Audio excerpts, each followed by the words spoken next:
Welcome to the Tech Talks Daily Podcast, where you can learn and be inspired by real-world examples of how technology is transforming businesses and reshaping industries in a language everyone can understand. Here is your host, Neil C. Hughes. Welcome back to the Tech Talks Daily Podcast, where every day I try to explore a completely different topic that you might have read about and try to demystify that technology. And today, I want to get to grips with digital twins and turning buildings into data. And that search led me to RJ Pittman, who is the CEO of Matterport, which is a leading company that develops digital twins. And not only that, he's a great guy too. So RJ is going to join me on the podcast today to talk about the use of technology across a number of verticals and provide his insights in the area and explore the role of digital twins across areas such as tourism, travel, real estate, and much more, as well as potentially tying to the metaverse. So buckle up and hold on tight as I beam your ears all the way to the US, where RJ is waiting to share his story. So a massive warm welcome to the show. Can you tell the listeners a little about who you are and what you do? Sure, everybody. I'm RJ Pittman, Chairman and CEO of Matterport. And Matterport is a spatial data software platform. And essentially, we turn buildings into data. And we do it by transforming any physical space into a dimensionally accurate, photorealistic digital twin. These are really cool. You have to see it to believe it, to really understand what the value is in a digital twin. But your home, your office, a hotel, high-rise, hospital, factories, retail stores, museums, cruise ships. Those are just a few of the interesting types of buildings and physical spaces around the world. And I think now over 175 countries. We have been Matterporting away for the last almost 11 years now. So it's a very, very exciting business. We can get into it, but I'm also by background been in the tech industry forever, since I was 9 or 10 years old, in fact. But I've also had a passion for design, build, and architecture. And in fact, somewhere along the line, I got very close to stepping out of technology and going back and getting a degree in architecture. But instead, I stayed with technology, and design build projects in the physical world became my side hobby, my side hustle in a way. Which I've also been doing for, 20 plus years now and love it. And so Matterport for me is a very special company and opportunity because that's the intersection of two of the things I love, great technology and science paired with what we're doing out there for buildings and spaces in the physical world. Wow, so much to unpack there. So we might as well start at the beginning. Let's go way back to when you was 9 years old that you mentioned there, before you were turning buildings into data. Can you remember the moment that lit that spark in you and where your passion for technology and science and architecture and where all that came from? Yeah, I'm from Detroit, Michigan. I lived all over the state of Michigan. And by the age of 10, I was up in a small town in northern Michigan called Traverse City. And, back in those days, even Silicon Valley was just in its kind of early innings as an epicenter that we, of course, know it today for fountain of innovation and things that come out of here. But this was at the dawn of the personal computer, right? It was before Apple's meteoric rise, before the PC, really. And there was, at the public library in the basement, one computer, Radio Shack TRS-80, right? Referred to as the Trash 80 back in the day. And I was captivated. My mom would just drop me off at the library. I'd sign up. You could only sign up to use the computer in 1 hour blocks. And she'd reserve it in 3 of her friends' names, and I would sit there for 3 or 4 hours, just learning this, computer inside and out, taking programs that were printed in magazines and typing them in, just manually and running them and seeing what they would do. And that was my jam. And it was just me, and it was just this sort of exploration that, without a doubt, kind of lit the spark. And then I was introduced, I give my mom a lot of this credit, to a woman who lived up the street from the library. And she had this great, beautiful Victorian home, and she transformed her whole first floor of her house, the living room, the dining room, the kitchen, into something called the Learning Den. I'll never forget the Learning Den. And she basically built a computer lab, right? And this is in like 1980. And she had an Apple II, a Commodore PET. She had the Radio Shack TRS-80, and she was teaching, basic computer skills and programming skills in her living room. And that was, the next thing that just sort of took me over. And I was introduced to all of these different approaches to personal computing from these different brands and these different companies. And of course, Apple was the one that, hooked me most deeply. And I went on a crazy journey from there. Fast forward a few years, and I wrote a business plan to my parents, complete with ROI and where the return was going to come from and why they should invest this crazy amount of money in this new marvel of technology called the Macintosh, that was introduced in 1984, and why I had to have one. I mean, these things were, more than the price of a used car in those days. And suffice it to say, I was turned down not once, not twice, but it took the third pitch revision of my first business plan ever, going back and forth with my parents, trying to tighten up that value proposition. And I don't know if they just finally had mercy on me or what it was, but I got the green light, I got the funding, and I got my first, kind of real desktop machine. It was the Mac in 84. In fact, I still have that computer today. I've had it refurbished. It's here in my office and still fully functioning. And it was the start of the start. Man, what an incredible story, and fantastic parents you got too, right? You learned so much there. I got to say, it was they were a big unlock, and just created the pathways and just watched the things that I ran towards and tried to clear a path to make sure I could get there, and it was great. Yeah, so for me, it started pretty early on. I think I knew, this was going to be the trajectory and the career path, et cetera. And I didn't think of so much as a career path really at the time when you're, 10, 11, 12 years old. It's really a passion. And maybe at around 15, 16, the entrepreneurial, kind of energy started coming into the frame. And I could see how this technology was going to transform industries, businesses, large and small. And by then I, had built up quite an expertise in a few different compute platforms. And I could start putting that to work. I could actually charge money for my knowledge and my consultancy and helping companies, set up technology and, get their businesses running on computers, which again, sounds kind of fundamental today. Like it's, of course, what business doesn't, run on tech, but, it wasn't that long ago that this was all new and transformational in its own right.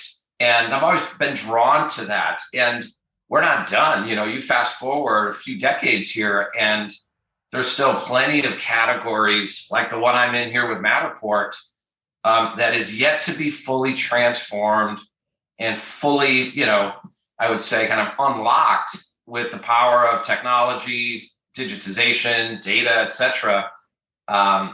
As one here that we're looking at the physical world and all the buildings, that exist out there, they're still largely analog. They're still largely offline, if you will.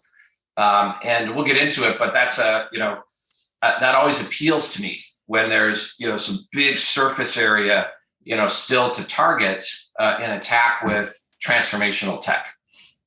And it was probably a combination of your passion and those pathways that you took there that led you to Matterport, which is a leading company that develops digital twins. And just to set the scene, for some people listening will know exactly what that means and others won't. So can you offer an overview of digital twins just to ensure that everyone's on the same page? Yeah, sure. I mean, it essentially, if you get a digital twin right, what you're creating is, in software on a screen, a 3D replica of a building or a space, right? It can be a home, an apartment, the things we talked about, any type of building really, where we go in with a capture device that's compatible with Matterport. And in fact, today, that includes even the smartphone in your pocket, where you capture a bunch of visual imagery, almost like you're making a video or photo tour of the space. But we take all of that image data, we bring it up to the Matterport cloud, and we transform it into a dimensionally accurate 3D replica, right? That's the digital twin. So that you can actually walk through and interact with your space or your building as if you were there, but you can do it remotely.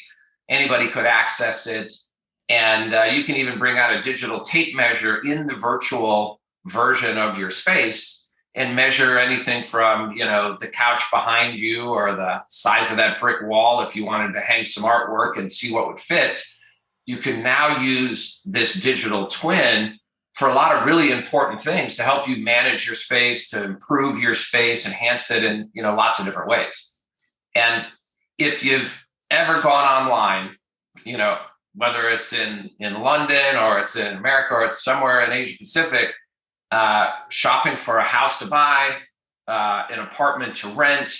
And if you've ever experienced a virtual tour or a 3D walkthrough of a space, it's probably powered by Matterport.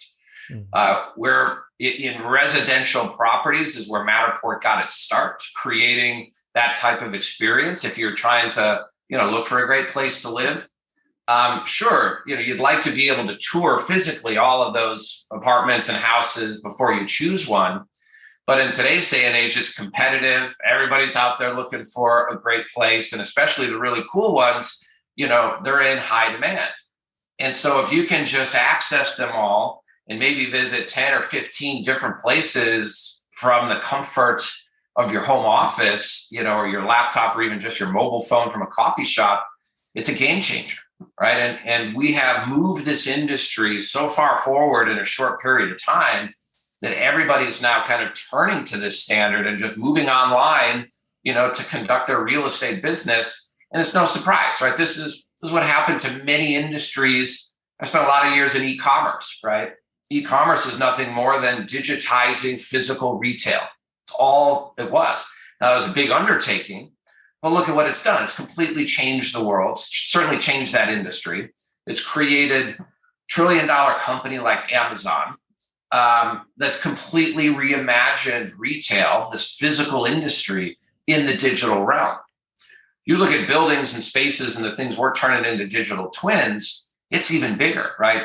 Retail is a single-digit trillion-dollar industry. It's massive. The building industry, the sum total of all buildings in the world, is valued at over $230 trillion. And most of that value is locked up away in, again, these sort of offline buildings. They're like islands out there.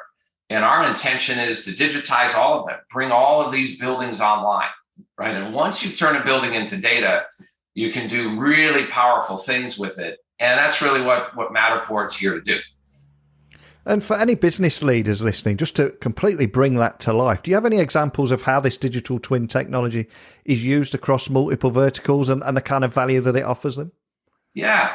So, we talked about this simple example of it in residential real estate. It's completely transforming the open house and the walkthrough of property. But if you go to the commercial side of real estate, like office buildings or retail locations, right? We have customers that have literally tens of thousands of physical locations, whether it's coffee shops, gyms, and fitness centers, to pharmacies all over the world. And what they are turning to Matterport to do is create a digital twin of not one or two, but hundreds or thousands of physical locations that they can then do virtual building inspections and walkthroughs without having to deploy contractors, insurers, building inspectors, and such. You can now use the digital twin and gain virtual access to hundreds of properties all in the same day, right? Without getting on a plane, without,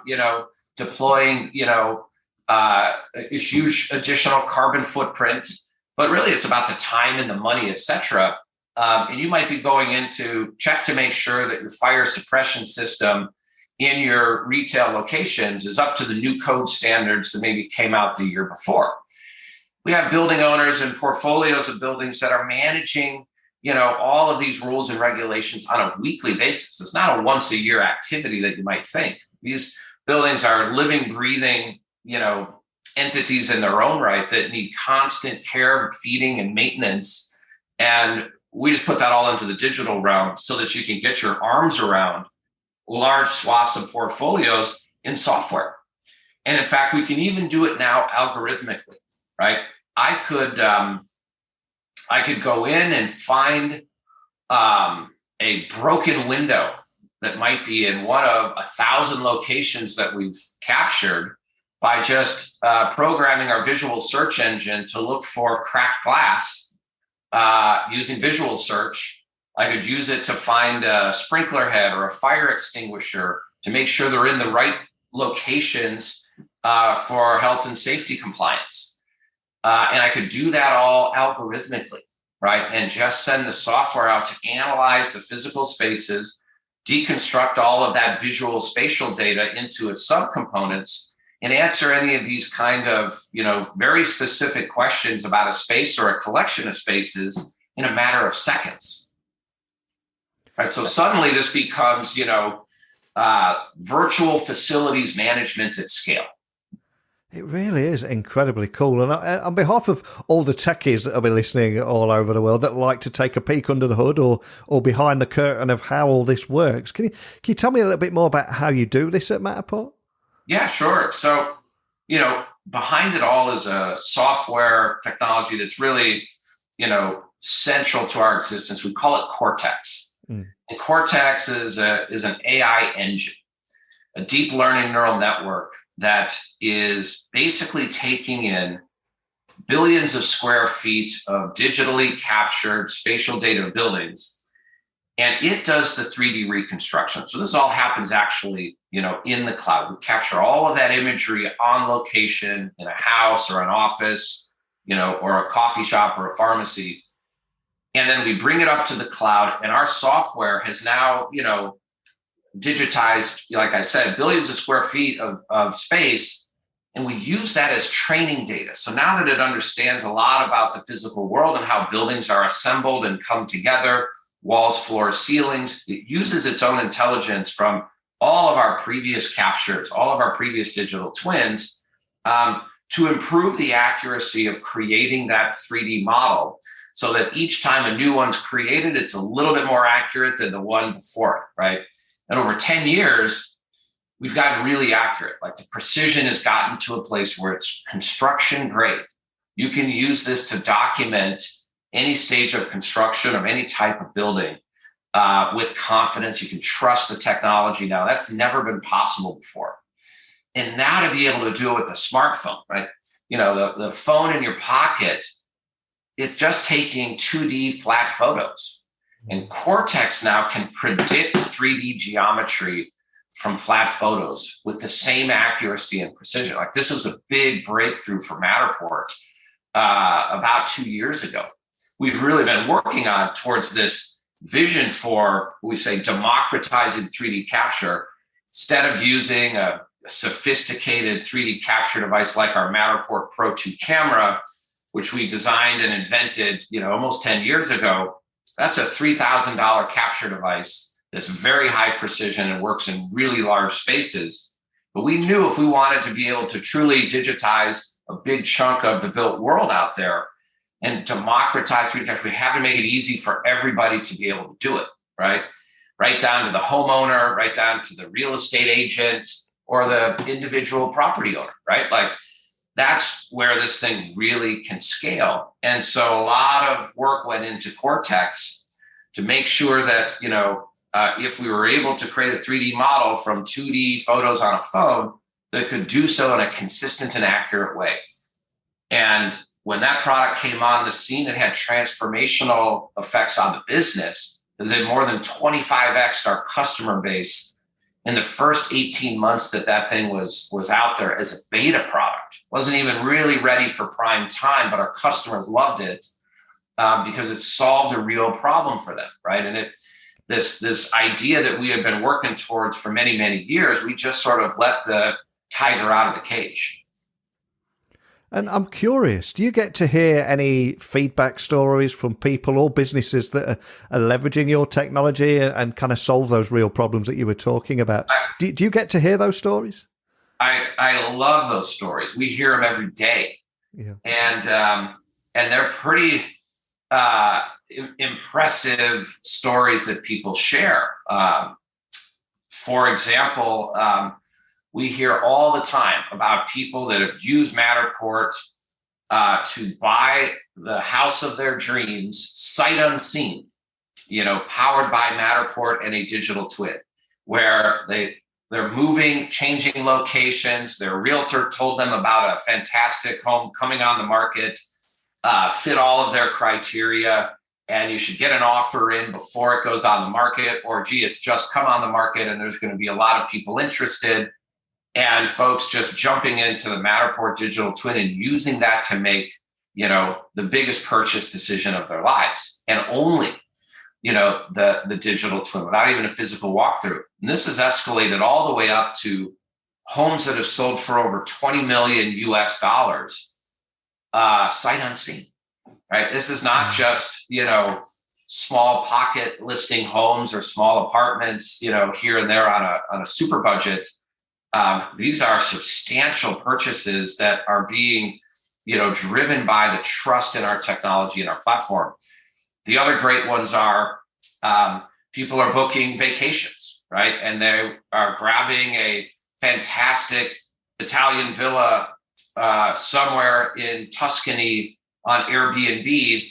And the Airbnb host happens to have a Matterport of the property that allows them to walk through and really experience space. Is it going to work for this particular big family reunion and summer vacation where everybody's going to be gathering? Is the dining room and the living area is big enough to host and entertain, the folks that be visiting? Is the pool the right size, et cetera? How much space is really in the outside, backyard area? All of those things, photos just don't really do justice to. But when you have the Matterport ground truth digital twin, it's every square centimeter of the property, right? And so it gives renters, gives hotel guests, Airbnb guests, that sort of buyer confidence to click book. And we love it because people say, we use Matterport. It was the space, the villa, the holiday was exactly as we envisioned it, thanks to being able to walk through an exact digital twin of the space before getting on planes and booking flights and, starting the holiday. So we love, hearing those kinds of stories where we're just, enabling, again, these industries to kind of go to the next level. And before you came on the podcast today, I was doing a little bit of research on you guys, and I also learned that you're contributing to the metaverse conversation, which is unavoidable right now. So can you tell me a little bit more about that and how you think that topic will continue to evolve in the next year and probably beyond 5 and 10 years, because I think it's going to take a few years for it to really take hold. But what are you seeing here and what excites you about that?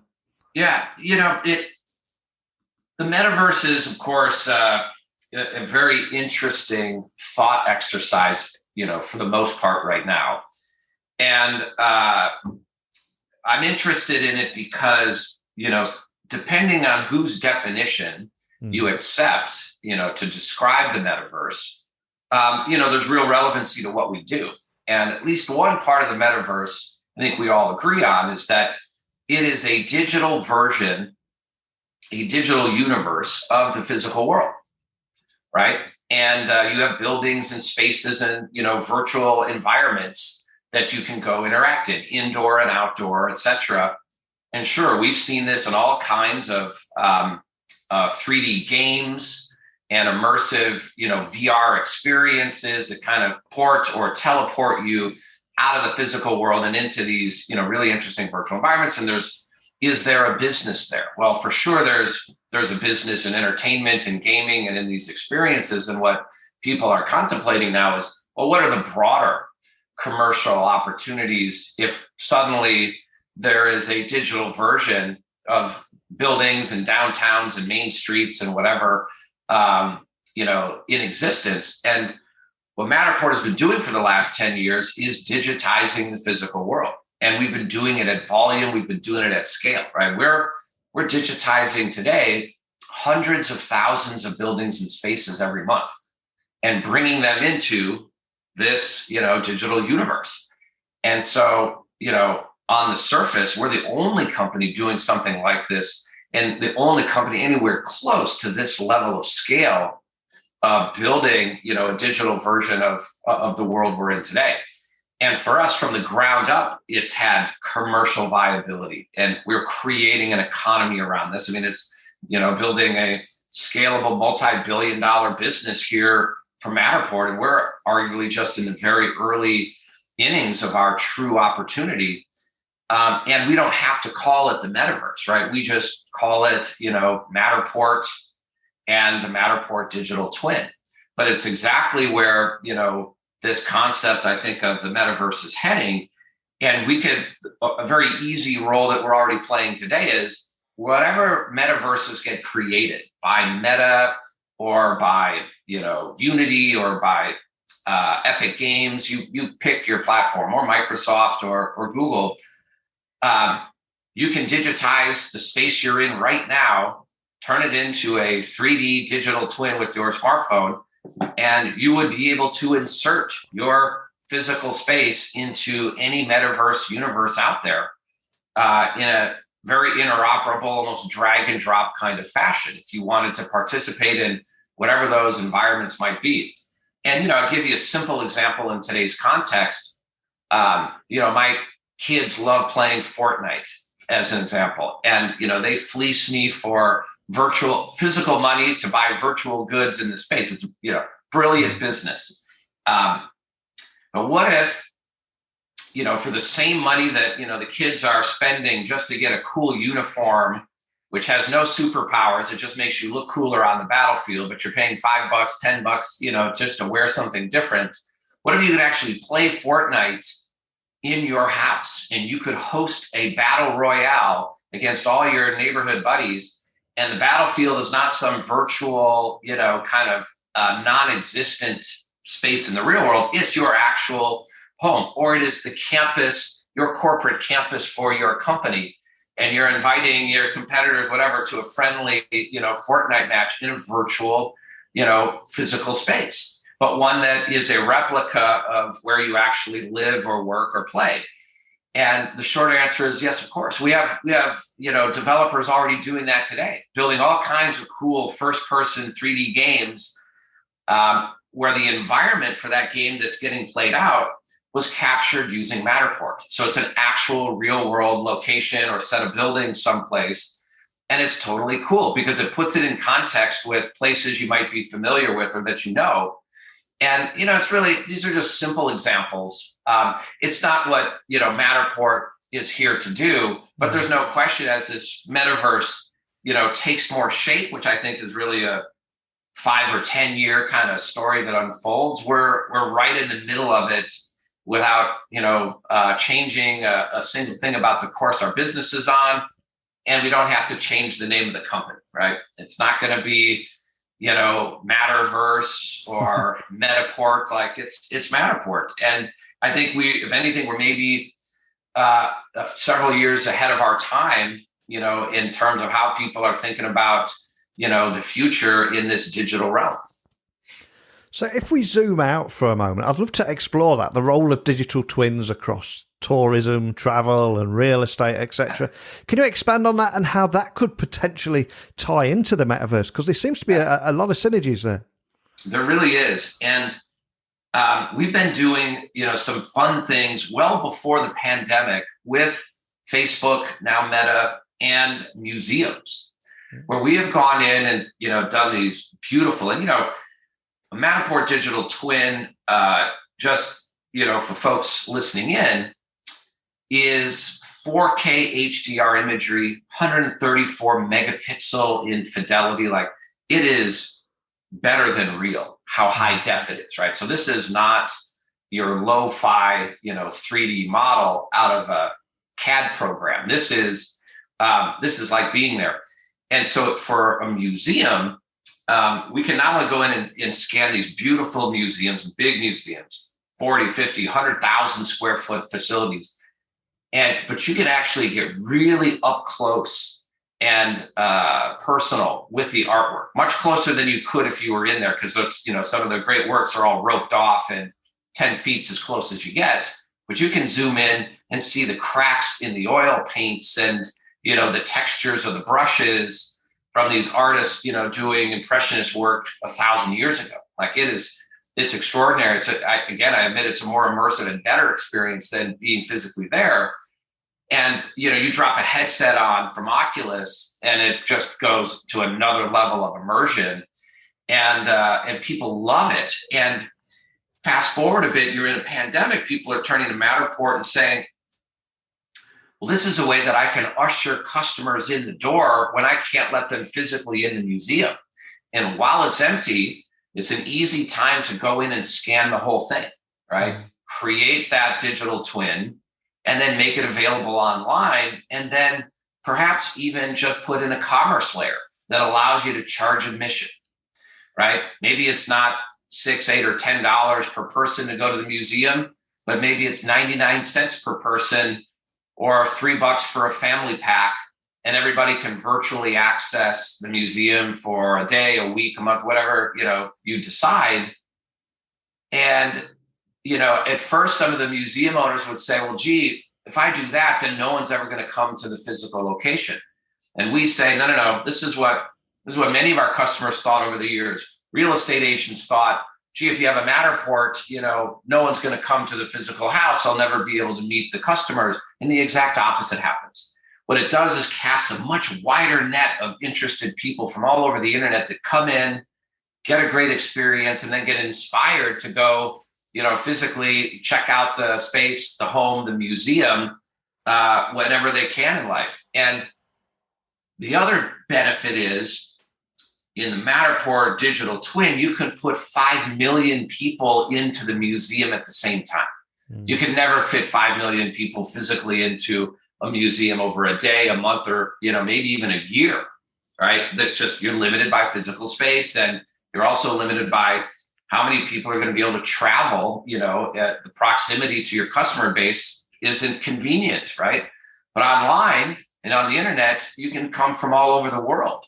And so suddenly a 99-cent admission fee could turn into a $20 million revenue stream, something these museums have never seen before, right? And so sometimes, a pandemic or a crisis is what it takes to invoke change, right? And to get museum curators and business operators to look at the world a little bit differently and say, wait a minute, pandemic or no pandemic, this is a brilliant business strategy. Why haven't we done this before? Matterport, where have you been all of our lives? I hear that all the time now. And we're the technology that in many respects has been hiding in plain sight for 10 years. Such a great point you made there about the exact opposite happening from what a lot of businesses think. And a couple of years ago, I've had Manchester United and Real Madrid on here about the digital transformation of soccer, etc. And the big thing that the great problem that they had was they had 5 million fans around the world and a stadium that can only get 80,000 people in, and it's starting to think differently now. Not only that, we're looking at the tech conferences where maybe you've got 8,000 people in a huge tech conference, but you can open that up to everyone around the world. It's just thinking bigger and differently, isn't it? It's exactly right. And by the way, we have Matterported sports venues. We're doing them. We've done them. We've done soccer stadiums, football stadiums across Europe, here in the US, and we've done trade shows. And the very example you gave is a great one. So imagine inviting all of your vendors onto a giant trade show floor where they're exhibiting their companies, their wares, whatever their products and services are. And then you make a digital twin of that and you open it up to the next 5 or 10 million people that can't make it, to that conference for whatever reason, and would love to be able to walk the show floor, see the exhibitors, and, engage with their products and services and see what's new, game changer, right? You could bring in far more people to that experience than the venue could physically support. And you see this happening now. There's, of course, many interesting companies that have been created out of this, this constraint of being in lockdown, that are focused on solely that, like creating virtual conference experiences that are now a blend. Like when the world comes back, I think it will always be a hybrid. There will be, here's your physical venue, and it's great to come and be in person when you can. But gosh, it could be that plus the virtual invitations and the virtual experience that gives you just a much broader audience reach. Why wouldn't you? Of course, this is the future. And as more of this, whether it's metaverse technology or digital twin technology, the VR technology, you put on a headset and and it feels like you're actually in the venue. I'm sold, because then I can go to 5 or 6 different conferences without stepping on a plane, right? I can cover more surface area, get more perspective of what's going on in the world than I ever could before. And that's a huge win, for these industries at large, right? And I honestly believe that we're still in just the beginning of this inflection point that the world is flipping towards. And I do think it's companies like Matterport and maybe Meta that are in very good position, as the world embraces this as no longer a nice to have or a neat innovation out there at the edge, but really much more like table stakes for the future. It feels like the only limit to the future is our own imagination. So I've got to ask, what's next for Matterport? Where do you go from here? Is there anything else that excites you at the moment? Well, there's a lot, for sure. And, first thing is I'm excited to see what more and more people do with Matterport now that anyone can do it. You can download the software and go. Your first space, your first house, your first, bed and breakfast is free with Matterport. It doesn't cost anything. And it is stunning. If you've got a snazzy shoe collection, you can do a 3D walkthrough of your shoe closet. You name it, right? Your restaurant, your favorite bar, or pub, what have you. It might even replace photography at some point, because wouldn't it be great? You're out with your friends at a fantastic reunion or event of some kind, and you could create a 3D capture, of everybody, at the bar, at the restaurant, at the hotel, what have you. Like, you can capture moments as well as spaces. And so watching how these use cases continue to unfold, now that we've, democratized this concept of 3D capture, is going to, I think, really have a very interesting impact on how we document and engage, in the physical world. That's number one. Then the second thing is, I ask this question of our teammates at Matterport all the time, which is, what do you do with all of this spatial data once you have it, right? I mean, we've talked about buildings and spaces of every kind from 175 countries around the world. And it is a treasure trove of insights and value. I mean, I could tell you, for example, just going through the database of all the Matterport digital twins and say, what's the average size of a kitchen in all London flats that have sold in the last 5 years? And what's the layout of the kitchen?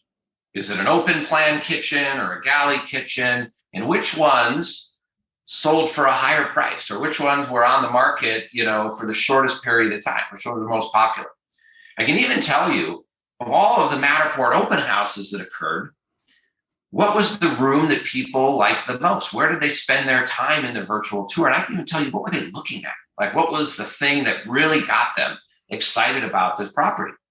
Those kind of insights cutting across, entire industries or entire property categories is hugely valuable to the industry, right? Hugely valuable to realtors, hugely valuable to homeowners and home shoppers and buyers and sellers.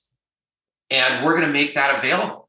We're going to create, basically kind of this building analytics and insights reports, dashboards and things for our customers, and even for end users, that will allow you to get a much, clearer pulse on exactly, what's happening in the world and in the business of all of these physical properties around the world. And it's just such a big, massive market opportunity that no one has been able to reduce this down to data where you could analyze it, where you could get insights and figure out how to run, manage, and operate this $230 trillion category of buildings, largest asset class in the world, that is still sitting there offline after all these years, not able to capitalize on the benefits of digitization that all these other industries we just talked about have been able to do, right? Since the internet and the transformation of the digital age, this is one of the last great frontiers left, right? And creating the digital twin, in our view now, is really the means to this much bigger end, right? That's just the start, right? And that's a fantastic part of the story in its own right. And it's still got a long way to go, but it's what we do with that data, to kind of help drive the next set of, innovation, next set of industry, next set of transformations in the world is what's really exciting to me.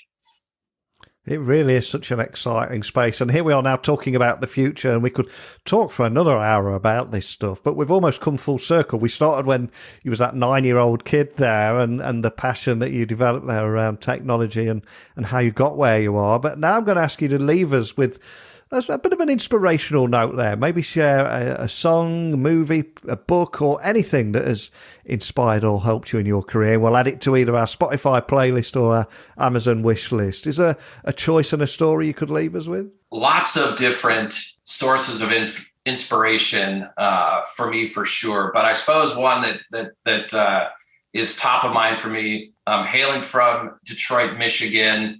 A couple of songs you have to, get on your playlist from Eminem.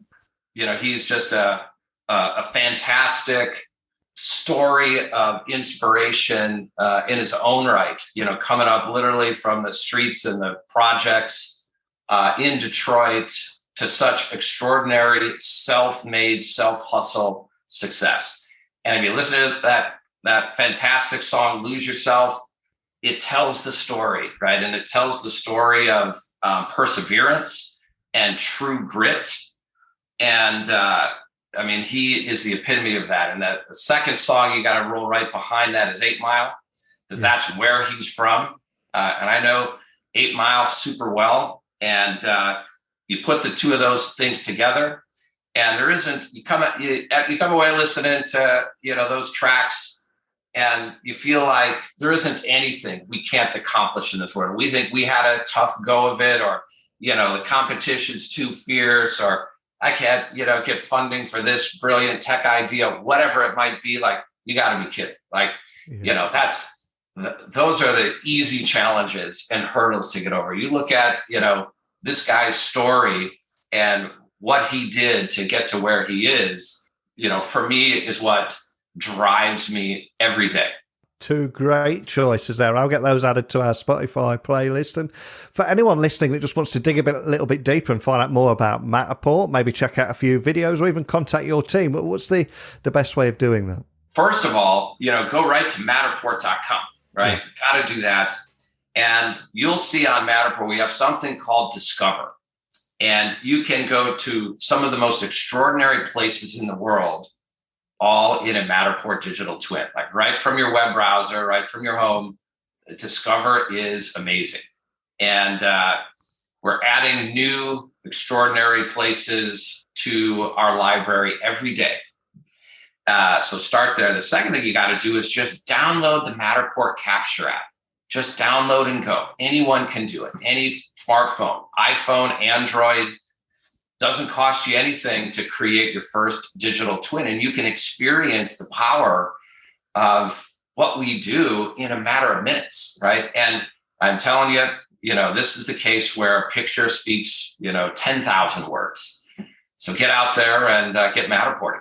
Oh, man. Well, I, for one, will be downloading that as soon as we finish this conversation and checking that out. And so much I loved about our conversation today, especially around demystifying the world of digital twins and creating a digital replica of the real world where people can either visit locations virtually or keep a track of their inventory, etc. And the way that we've left there, and anyone can just pick up their smartphone now, download the app and experience it for themselves. So powerful. And all washed down with your very powerful personal story as well, and leaving us with two great songs. So thank you so much for taking the time to share that with me today. Absolutely, Neil. It was an absolute pleasure to be here. Thanks for having me.